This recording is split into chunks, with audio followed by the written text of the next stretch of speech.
రైట్‌గా Telangana deputy CM Mallu Bhatti Vikramarka మీడియాతో మాట్లాడుతున్నారు. ఇప్పుడు అలా చూద్దాం. కమిషన్ ముందు కొన్ని అంశాలని స్పష్టంగా క్లారిటీగా వారి ముందు పొందుపరుస్తూ ఈ రాష్ట్రానికి ఏం కావాలని చెప్పేటువంటి అంశాల్లో సెంట్రల్లీ స్పాన్సర్డ్ స్కీమ్స్ సంబంధించి సరే మనందరికి తెలిసిందే, చాలా రాష్ట్రాలు గతంలో కొన్ని తీసుకోలేదు, కొన్ని చేసాయి, కొన్ని కాంట్రిబ్యూట్ చేసాయి, కొన్ని కాంట్రిబ్యూట్ చేయలేదు. ఈ దేశంలో రాష్ట్రాల సమూహంగా ఉన్నటువంటి దేశంలో రకరకాల రాష్ట్రాల అవసరాలు ఆయా సామాజిక పరిస్థితులపైన, భౌగోళిక పరిస్థితులపైన ఆధారపడి ఉంటాయి. కాబట్టి కేంద్ర ప్రభుత్వం నుంచి తయారు చేసే సెంట్రల్లీ స్పాన్సర్డ్ స్కీమ్స్ అన్నీ కూడా ఒకే మోసలాగా, అంటే దేశాన్ని మొత్తానికి సంబంధించి ఒకే రకంగా ఉంటున్నాయి. కాబట్టి ఆయా రాష్ట్రాల్లో అవసరాలు, ఏ ప్రత్యేక అవసరాలు ఉంటే దానికి అనుగుణంగా అవి ఉండకపోవటం వలన రాష్ట్రాలు పెద్ద ఎత్తున కొంత నష్టపోతూ ఉన్నాయి. అలా కాకుండా ఆయా రాష్ట్రాల అవసరాలకు అనుగుణంగా, వారికి ఉన్నటువంటి సామాజిక స్థితిగతులకు అనుగుణంగా, భౌగోళిక పరిస్థితులకు అనుగుణంగా, అవసరాలకు అనుగుణంగా వాళ్లే స్కీమ్స్ డిజైన్ చేసుకొని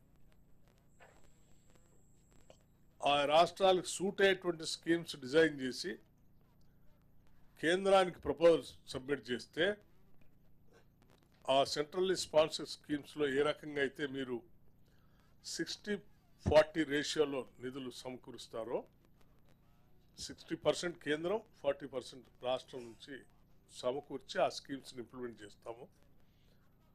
ఆ రకంగా వాటిని అమలు చేస్తే ప్రతి రాష్ట్రానికి వారి వారి అవసరాలకు అనుగుణంగా స్కీమ్స్ డిజైన్ చేసుకోవడానికి అవసరం ఉంటుంది. నిధులు అర్థవంతంగా ఖర్చు పెట్టడానికి కూడా అవకాశం ఉంటుంది. దాన్ని పరిగణలో తీసుకోవాలని చెప్పి, ఇది మా రాష్ట్ర సమస్య ఒకటే కాదు, దేశంలో ఉన్న అన్ని రాష్ట్రాల సమస్య అని చెప్పి వారు స్పష్టంగా చెప్పడం జరిగింది. అట్లాగే తెలంగాణ రాష్ట్రానికి సంబంధించి ఆర్థిక పరిస్థితులు కూడా, ఈ రాష్ట్రానికి సంబంధించి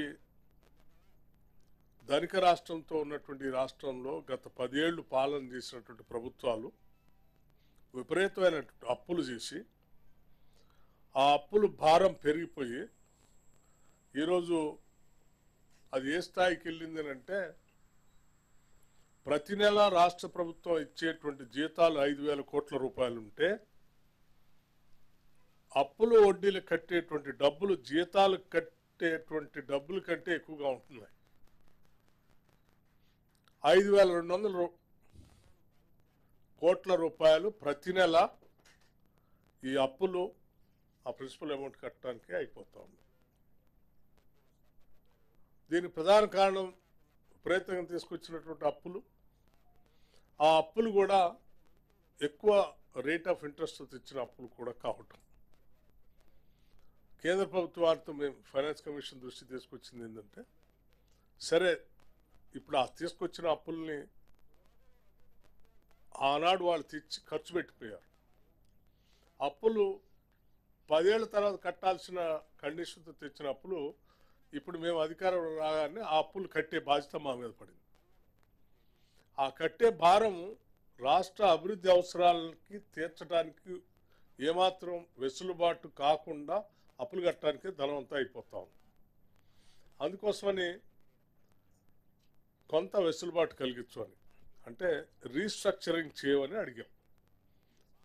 తీసుకున్న అప్పులకి 11.5% rate of interest, 10.5% rate of interest, ఇలా విపరీతమైనటువంటి రేట్ ఆఫ్ ఇంట్రెస్ట్తో ఉన్నటువంటి అప్పుల్ని తగ్గిస్తూ కమర్షియల్ బ్యాంక్స్లో కానీ మిగతా బ్యాంక్స్లో కానీ మళ్ళీ రుణాలు ఇచ్చి వీటిని రీస్ట్రక్చర్ చేసేటట్టుగా చేస్తే కొంత భారం రాష్ట్ర ప్రభుత్వం మీద తగ్గుతుంది. కాబట్టి ఈ అప్పులు రీస్ట్రక్చరింగ్ చేయడానికి మీరు రికమెండ్ చేయవలసిందిగా కూడా వారిని కోరాం.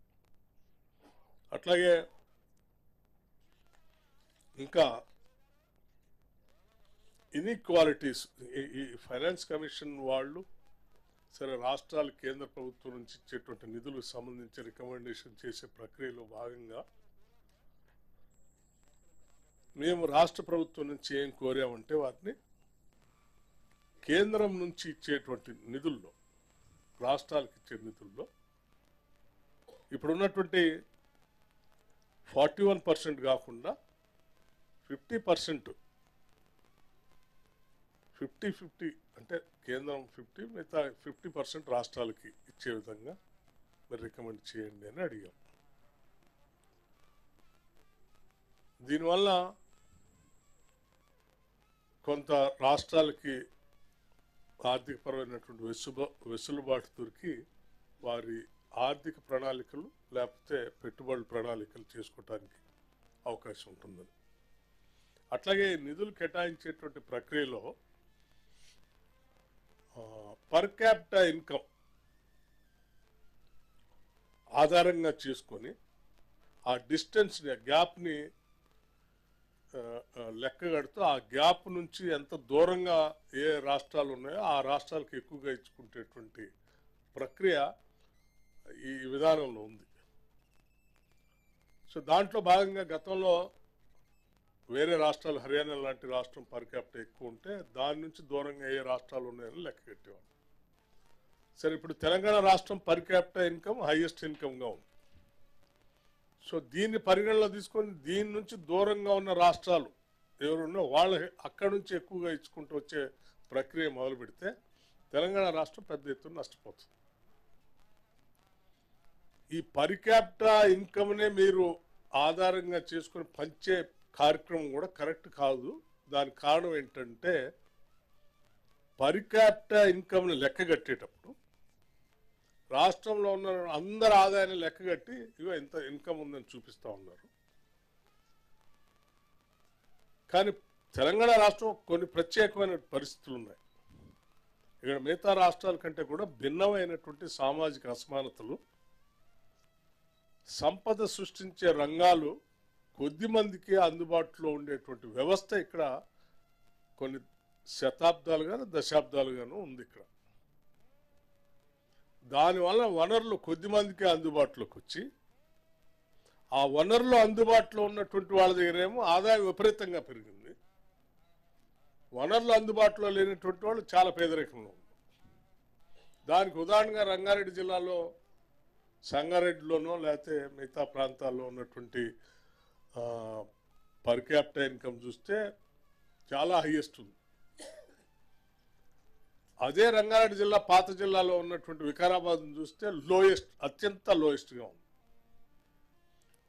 అట్లాగే ఈ అసమానతలు, ఇది కొన్ని ఫ్యూడల్ వ్యవస్థ వల్ల ఈ తెలంగాణ సమాజంలో ఇలా అసమానతలు విపరీతంగా ఉండటం వల్ల ఉన్నవాళ్ళ దగ్గర ఆదాయం, ధనం చాలా ఎక్కువగా కేంద్రీకృతమైంది, లేని వాళ్ళ దగ్గర ఇంకా పేదరికంగా ఉన్నారు. వీళ్ళిద్దరిది కలిపి యావరేజ్ చేసి హైయెస్ట్ ఇన్కమ్ తెలంగాణలో ఉంది కాబట్టి దీన్ని ఆధారం చేసుకొని రాష్ట్రానికి నిధులు తక్కువ ఇస్తా అంటే నష్టపోతాము. దీని భౌగోళిక పరిస్థితులు, సామాజిక పరిస్థితులు ప్రత్యేకంగా ఉన్నాయి, వీటిని అర్థం చేసుకోవాలని చెప్పి వాటిని వివరించి అసలు ఈ అసమానతలు తొలగించుకోవడం కోసమే అసలు ప్రత్యేక రాష్ట్రాన్ని కోరుకున్నారు తెలంగాణ ప్రజలు. కాకపోతే దురదృష్టం ఈ 10 ఏళ్లలో అసమానతలు తొలగించేటువంటి ఆ స్కీమ్స్ని ఇక్కడ చేసుకొని అభివృద్ధి చేసుకుని ఉంటే కొంతలో కొంత తగ్గి, అలా చేయకపోగా ఇంకా ఆ అసమానతలు పెంచేటువంటి వ్యవస్థనే ముందు తీసుకోవటం వల్ల ఇంకా ఇబ్బందుల్లో ఉన్నాం. కాబట్టి దీన్ని మీరు దృష్టిలో పరిగణలో తీసుకొని దీన్ని ఆధారంగా కాకుండా జిఎస్డిపిని ఆధారంగా తీసుకొని దానికి 50% మీరు క్యాల్కులేట్ చేసి దాంట్లో ఎక్కువ నిధులు ఇవ్వమని చెప్పి అడిగాం. ఇది అత్యంత ప్రధానమైనది, బేసిక్ స్ట్రక్చర్లోనే ఇది ప్రధానమైనటువంటి అంశం. అట్లాగే ఈ గ్యాప్ని తొలగించడానికి వెల్ఫేర్ స్కీమ్స్ కూడా ఎక్కువ చేయాల్సి వస్తూ ఉంది. అంటే ఆ అసమానతల్ని సాధ్యమైన త్వరగా దగ్గర తీసుకురావాలంటే తప్పనిసరిగా మేము ఉదాహరణకి వ్యవసాయ రంగానికి సంబంధించినటువంటి ఆధారపడి ఉన్నటువంటి వాళ్ళు ఎక్కువ మంది ఉన్నారు, ఆదాయం తక్కువగా వస్తాం. సో దాని మీద ఆధారపడి ఉన్నటువంటి వాళ్ళ ఆదాయం కూడా పెరగాలి అని అంటే తప్పనిసరిగా అక్కడ కొంత సపోర్ట్ సిస్టమ్ మెకానిజంని అందించాలి. దానికోసమే మేము ఇవాళ రైతు బంధు లేకపోతే రుణమాఫీ లాంటివి ఇస్తూ ఉంటాం. సో ఇది వెల్ఫేర్ స్కీమ్. ఇటువంటి వాటికి కూడా మాకు ఆర్థిక సాయం అవసరం ఉంటుంది మీ దగ్గర నుంచి. ఇది ఫ్రీ బీస్గా మీరు పరిగణలో తీసుకోవద్దని చెప్పాం. అట్లాగే మిగతా వెల్ఫేర్ స్కీమ్స్ సంబంధించి కూడా ఉదాహరణలు చెప్పి వాటన్నిటిని చేయమని చెప్పాం. ఇక మిగతా అంశాలకు వచ్చేస్తే విద్యకు సంబంధించినటువంటి అంశాల్లో కూడా రాష్ట్ర ప్రభుత్వం ప్రత్యేకమైనటువంటి దృష్టి సారించి ప్రాథమిక పాఠశాలలో అమ్మ ఆదర్శ పాఠశాల కమిటీలని పెట్టి మహిళా సంఘాలని దాంట్లో ఇన్వాల్వ్ చేసి ఆ schools management, maintenance, infrastructure development, repairs అన్నిటికి కూడా నిధులు కేటాయిస్తూ ముందుకు తీసుకొని పోతా ఉన్నాం. వాటితో పాటు యంగ్ ఇండియా అని చెప్పి ఇంటిగ్రేటెడ్ రెసిడెన్షియల్ స్కూల్స్ కూడా పెద్ద ఎత్తున ఒక 100 స్కూల్స్ని రాష్ట్రంలో 100 శాసనసభ నియోజకవర్గాలు ముందుగా కట్టాలని, దానికి పెద్ద ఎత్తున ఒక 10,000 కోట్లు పైబడి అవసరం ఉంటుంది. దాన్ని ముందుకు తీసుకొని పోతున్నాం. అటువంటి వాటికి కూడా మీ పరిగణలో తీసుకోవాలా, సహాయ సహకారాలు అందించాలని అడిగాం. అట్లాగే స్కిల్ యూనివర్సిటీ సంబంధించి ఐటీఐలో ఉన్నటువంటి 63-65 సెంటర్స్ని అడ్వాన్స్డ్ టెక్నాలజీ సెంటర్స్గా మారుస్తూ ఇండస్ట్రీని కూడా దాంట్లో ఇన్వాల్వ్ చేసి ముందుకు పోతా ఉన్నాం. ఇది ఎంప్లాయ్మెంట్ని తగ్గించడానికి, అది ఎంప్లాయ్మెంట్ జనరేట్ చేయడానికి, నిరుద్యోగ యువకులకి ఉద్యోగ అవకాశాలు వచ్చే పరిస్థితులు ఉంటాయి కాబట్టి దాని మీద దృష్టి సారించి ముందుకు పోతాం. వీటిని కూడా మీరు కొంత సహకారం అందించాలని అడిగాం. అట్లాగే హైదరాబాద్ నగరానికి సంబంధించి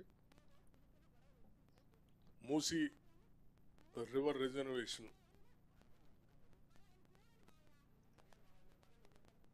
RRR regional ring road, Hyderabad సంబంధించి ఇన్ఫ్రాస్ట్రక్చర్, ఇతరత్ర ఒక 4th సిటీని కూడా డెవలప్ చేస్తూ ఉన్నాం. ఆర్టిఫిషియల్ ఇంటెలిజెన్స్ సంబంధించినటువంటి వ్యవస్థను పెద్ద ఎత్తున ఏర్పాటు చేయబోతున్నాం. స్పోర్ట్స్ యూనివర్సిటీ పెట్టబోతా ఉన్నాం. ఇవన్నీ అర్బన్ గ్రోత్ ద్వారా ఎంప్లాయ్మెంట్ జనరేషన్ పెరిగి ప్రజలకి జీవన స్థితిగతులు కూడా మెరుగుపడతాయి. తెలంగాణ రాష్ట్రంలో అర్బనైజేషన్ ఫాస్ట్గా పెరుగుతూ ఉంది. ఈ అర్బనైజేషన్ పెరుగుతున్న ప్రక్రియలో కొంత మీ సహాయ సహకారాలు కావాలని అడిగాం. హెల్త్ అండ్ న్యూట్రిషన్ సంబంధించి కూడా ప్రత్యేకమైన దృష్టి సారించి కొన్ని స్కీమ్స్ తీసుకొని ముందుకు పోతా ఉన్నాం. వాటికి కూడా ఇవ్వాలని, నిధులు కేటాయించాలని కోరాం. మహిళా సంఘాలకు సంబంధించి గ్రామీణ ప్రాంతాల్లో ఆర్థిక వ్యవస్థను మెరుగుపరచాలి అని అంటే ఆర్థికపరమైనటువంటి వ్యవస్థ మహిళల చేతుల్లో ఉంటే బాగా అభివృద్ధి చెందుతాయి. కుటుంబ వ్యవస్థ, గ్రామం, సమాజం. దానికోసం సంవత్సరానికి ఒక 20,000 కోట్లు వడ్డీ లేని రుణాలని ఇవ్వాలని రాష్ట్ర ప్రభుత్వం నిర్ణయం తీసుకుంది. 1,00,000 కోట్లు 5 సంవత్సరాల్లో టార్గెట్గా పెట్టుకొని ముందుకెళ్తా ఉన్నాం. దానికి కూడా ఇవ్వాలని. అట్లాగే దేశంలో ఎక్కడా లేనటువంటి విధంగా మొట్టమొదటిసారి రాష్ట్రంలో హెల్త్ డిజిటల్ కార్డ్స్ని, ప్రతి సిటిజన్ది హెల్త్ ప్రొఫైల్ అందులో పొందుపరిచేటట్టుగా అందరికీ హెల్త్ డిజిటల్ కార్డ్స్ ఇచ్చే కార్యక్రమాన్ని కూడా ఆరోగ్యపరంగా ముందు తీసుకొని పోతా ఉన్నాం. ఇది ఒక రెవల్యూషనరీ స్టెప్. ఈ రెవల్యూషనరీ స్టెప్కి తప్పనిసరిగా కేంద్ర ప్రభుత్వం, ఫైనాన్స్ కమిషన్ వాళ్ళు సహకరించాలని, హౌసింగ్, ఇతర వెల్ఫేర్ యాక్టివిటీస్ అన్నిటికీ కూడా మీ మద్దతు కావాలని వారిని సంపూర్ణంగా ఉన్న ఆధారాలతో సహా, లెక్కలతో సహా అన్నీ స్పష్టంగా ఉంటుంది. ఇవన్నీ ఇచ్చిన తర్వాత ఫైనాన్స్ కమిషన్ సంబంధించినటువంటి సభ్యులు మాట్లాడుతూ ఈ రాష్ట్ర ప్రభుత్వం ఇచ్చినటువంటి ప్రజెంటేషన్ చాలా తృప్తికరంగా, సాంకేతికంగా అంకెలు సంఖ్యలతో సహా చాలా స్పష్టంగా వివరించారు అని చెప్పి ఈ ప్రజెంటేషన్ ఇచ్చినటువంటి ఫైనాన్స్ స్పెషల్ చీఫ్ సెక్రటరీని అట్లాగే municipal urban development principal secretary ఇద్దరిని కూడా వారు అభినందించారు. రాష్ట్ర ప్రభుత్వం వారు ముందు పెట్టినటువంటి అన్ని అంశాలను కూడా తప్పనిసరిగా సాధ్యమైనంత వరకు మేము పరిగణలో తీసుకొని సహకరిస్తామని కూడా చెప్పారు. సో ఈ విషయాలన్నీ కూడా మీకు కూడా తెలియజెప్పి మీ ద్వారా రాష్ట్ర ప్రజలకు కూడా కొంత అవేర్నెస్ తీసుకుని వస్తే బాగుంటుందని ఉద్దేశంతో ఇక్కడ కార్యక్రమం ఏర్పాటు చేశాం. ఇంకా నేను చెప్పిన ఈ అంశాలతో పాటు ఇంకా చాలా అంశాలు ఉన్నాయి ప్రజెంటేషన్ ఇచ్చిన దాంట్లో. వాటికి సంబంధించిన సవివరంతో కూడినటువంటి నోట్ కూడా మీ అందరికీ సర్క్యులేట్ చేయబడుతుంది. థ్యాంక్ యూ, ధన్యవాదాలు.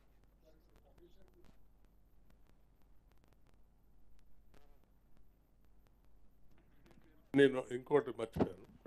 ఈ ఫ్లడ్ వర్షాలు రావటం వల్ల జరిగిన నష్టాన్ని కూడా మీరు భారత ప్రభుత్వానికి కొంత రికమెండ్ చేయాలని కూడా చెప్పాం. అంటే రీషెడ్యూల్ చేయడం ఎట్లా ఏంటి సార్, కొంచెం క్లారిటీగా చెప్తారు. అప్పులు రీస్ట్రక్చర్ అంటే వడ్డీ తగ్గించమని అడిగారా? రీషెడ్యూల్ చేయటం అంటే ఇప్పుడు మాకు ఆర్ఈసీలో నుంచో ఇంకో దాంట్లో నుంచో ఒక ఏంటి ఇన్స్టిట్యూషన్స్ నుంచి తీసుకున్న అప్పులు ఉంటాయి. అవి 11%, 11.5%, 11.8%, 11.9% అట్లా. ఇటువంటి ఇన్స్టిట్యూషన్స్ దగ్గర తీసుకున్న ఆ అప్పు ఆ వడ్డీ లెక్కేస్తూ ప్రతి నెల కట్టాలంటే తడిసిమోపిడి అవుతూ ఉంటారు. లెస్ రేట్ ఆఫ్ ఇంట్రెస్ట్ ఇంకేదైనా వేరే ఇన్స్టిట్యూషన్లో డబ్బులు ఇప్పిస్తే ఆ డబ్బు ముందు ఇలా కట్టేసి దాన్ని మూసేసి దీన్ని ముందుకు పోతాం. ఇప్పుడు అట్లాగే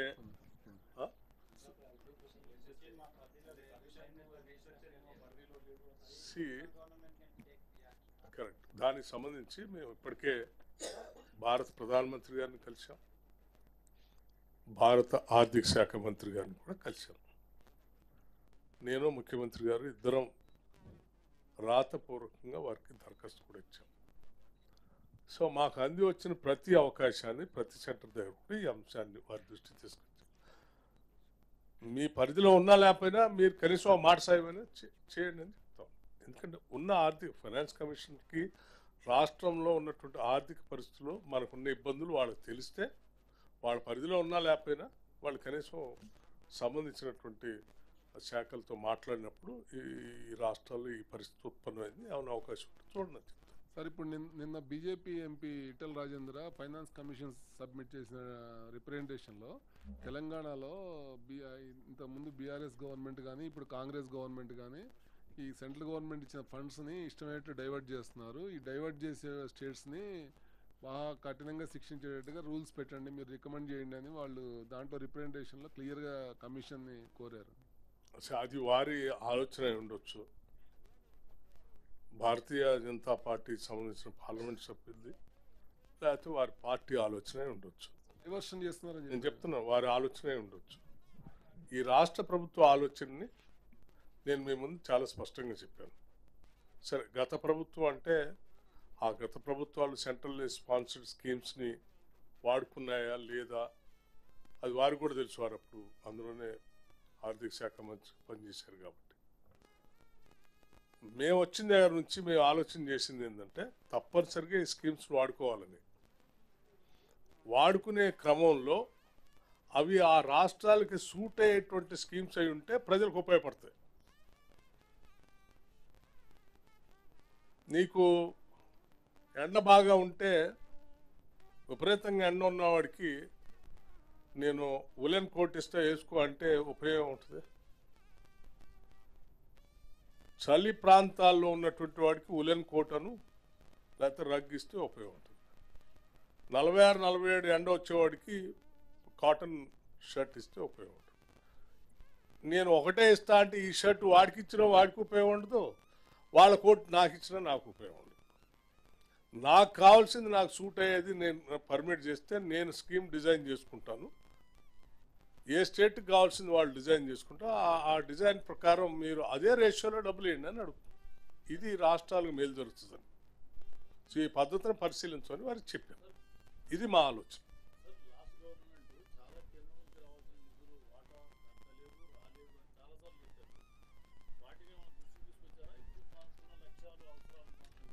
చెప్పాం కదా ఇప్పుడు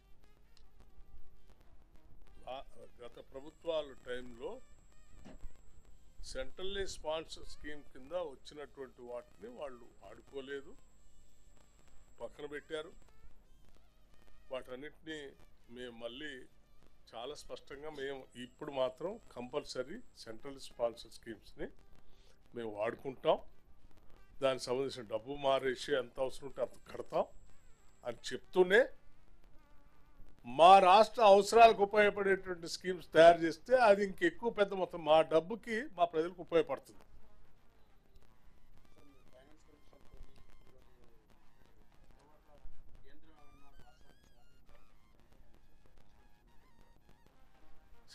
ప్రస్తుతానికి ఇప్పుడు ఇచ్చాము, ప్రజెంటేషన్ ఇచ్చాము.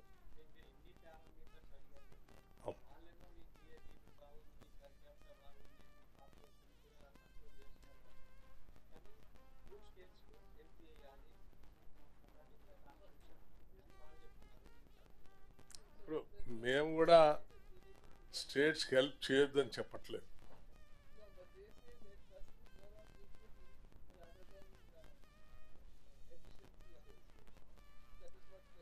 See, we are also not saying you don't give it to them. We don't say that. What we are saying is per capita income, by taking it as a benchmark, if you consider that, then it will be lost to the state. Why? Because per capita income, the way you are calculating itself, there is a lot of disparity in that. So don't take that into consideration, because this particular state is with a different social structure when you compare with other states. You have a feudal structure here. Land was available to only few people. Majority of the people are not having any access to the resources. It is not one day affair. It is a decades together. It is like this. So it has a lot of impact on the society. People who are having an access to the resources are able to make more money, are able to become rich and rich. People who are not able to reach to the resources are becoming poor and poorer every day. That disparity, you have to see it. 10 రూపాయలు ఉన్నోడిని 10 లక్షలు ఉన్నోడిని ఇద్దరు కలిపి average చేసి 10 లక్షలు 10 రూపాయలు average అంటే కుదరదు కదా అని చెప్తున్నాం. ఈడ ఆ పరిస్థితి ఉంది, దానికి పరిగణ. Thank you. అవన్నీ గవర్నమెంట్ ఆఫ్ ఇండియా ఇచ్చేసాం ఆల్రెడీ గతంలో.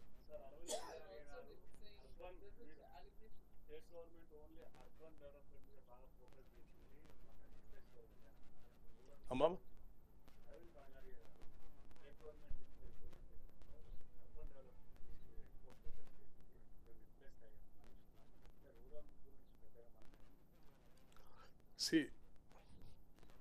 హైదరాబాద్ తెలంగాణ అనగానే మీకు ఎక్కువగా హైదరాబాద్ కనిపిస్తుంది.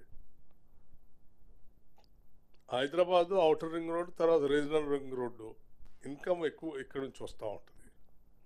వీటితో పాటు రూరల్ ఏరియా డెవలప్మెంట్ కోసం కూడా మేము స్పష్టంగా చెప్పాము. అదే కదా మీకు చెప్పింది, schools, self help groups, rural infrastructure, housing, Indiramma housing, తర్వాత ఇరిగేషన్ ప్రాజెక్ట్స్, ఇవన్నీ రూరల్ కిందకి వస్తాయి.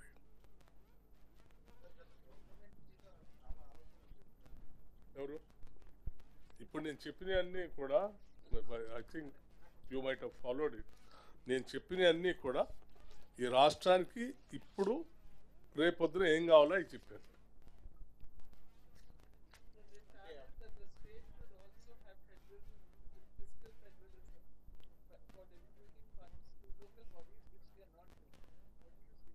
I'm sorry to say no to that, because 10 ఏళ్ళు స్టేట్ ఫైనాన్స్ కమిషన్ వేస్తే వాళ్ళు ఇచ్చిన రిపోర్ట్ని 10 ఏళ్ళు గత ప్రభుత్వం పట్టించుకోలేదు. వాళ్ళు వేసిన కమిషన్, ఆ కమిషన్ ఇచ్చిన రికమెండేషన్స్నే మేము వచ్చిన తర్వాత వాటిని యాక్సెప్ట్ చేయటమే కాకుండా ఇంప్లిమెంటేషన్ కూడా స్టార్ట్ చేశాం. ఇది మీతో ఎవరన్నారో నాకు తెలియదు, ఒకసారి అన్న వాళ్ళకి మీరు చెప్పండి. మీరు వేసినటువంటి వాళ్ళు, that's what I'm saying. So it is on record. The state commission, finance commission, what previous government has constituted, though they have prepared the report, they have not even met them nor accepted the report. But మేము వచ్చిన తర్వాత వాళ్ళనే పిలిచి వాళ్ళతోనే మాట్లాడి వాళ్ళు ఇచ్చిన రిపోర్ట్ని యాజిటీస్గా ఇంప్లిమెంట్ చేశాం కమిషన్. రైట్ ఏమ్మా?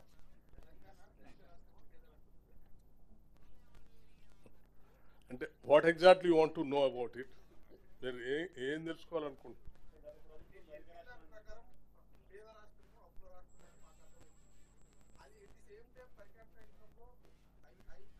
నేను ఎక్కడ పేద రాష్ట్రం అని చెప్పలేదు నీకు.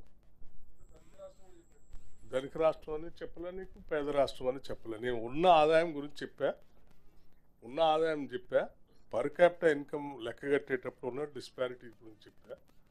ఈ వాస్తవాన్ని వాళ్ళ ముందు పెట్టి దీనికి అనుగుణంగా లెక్క తీసుకొని చేయండి. థ్యాంక్ యూ అమ్మా.